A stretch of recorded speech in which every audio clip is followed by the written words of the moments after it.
देश में corona virus की दूसरी लहर की वजह से मचे हाहाकार के बीच शनिवार को drug controller general of India ने कोरोना के इलाज के लिए एक दवा की इमरजेंसी यूज़ को मंजूरी दे दी है। इस दवा का नाम 2-डिऑक्सी डी ग्लूकोज 2DG नाम दिया गया है। ये दवा DRDO के institute of nuclear medicine and allied sciences और Hyderabad centre for cellular and molecular biology ने साथ मिलकर बनाई है। दवा को लेकर विशेषज्ञों का कहना है कि कोरोना वायरस के बढ़ते केस में ये रामबाण साबित हो सकता है।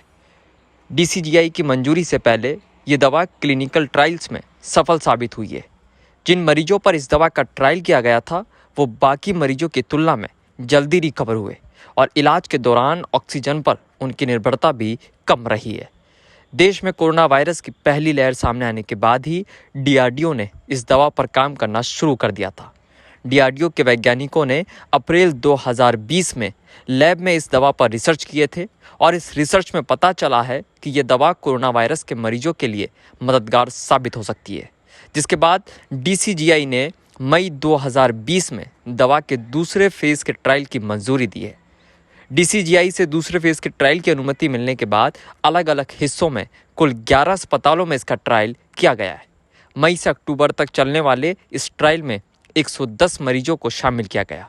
इस ट्रायल के दौरान ये बात सामने आई कि जिन मरीजों को ये दवा दी गई वो बाकी मरीजों की तुलना में कोरोना वायरस से जल्दी रिकवर हो गए।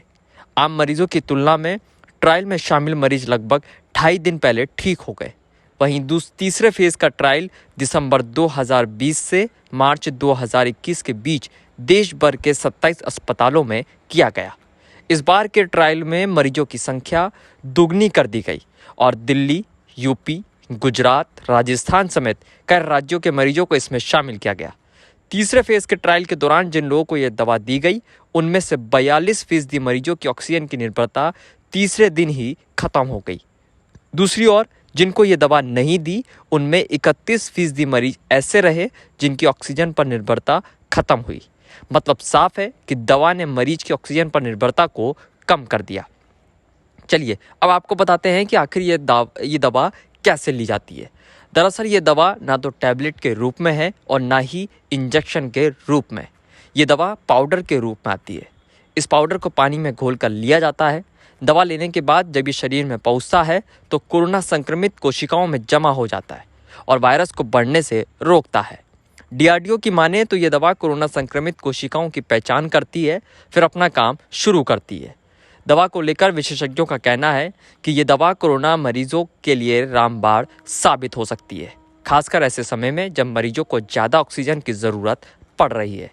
दवा बनाने वाले DRDO के वैज्ञानिक डॉक्टर AK मिश्रा ने एक निजी न्यूज़ चैनल से बात करते हुए बताया है कि किसी भी वायरस की ग्रोथ होने के लिए ग्लूकोज का होना बहुत ज़रूरी है। जब वायरस को ग्लूकोज नहीं मिलेगा तब उसके मरने के चांसेस काफ़ी बढ़ जाते हैं। इस वजह से वैज्ञानिकों ने लैब में ग्लूकोज का एनालॉग बनाया जिसे 2-DRC ग्लूकोज कहते हैं। इससे वायरस ग्लूकोज खाने की कोशिश करेगा लेकिन ये ग्लूकोज होगा नहीं। इस वजह से उसकी तुरंत ही वही मौत हो जाती है और यही दवा का बेसिक प्रिंसिपल है।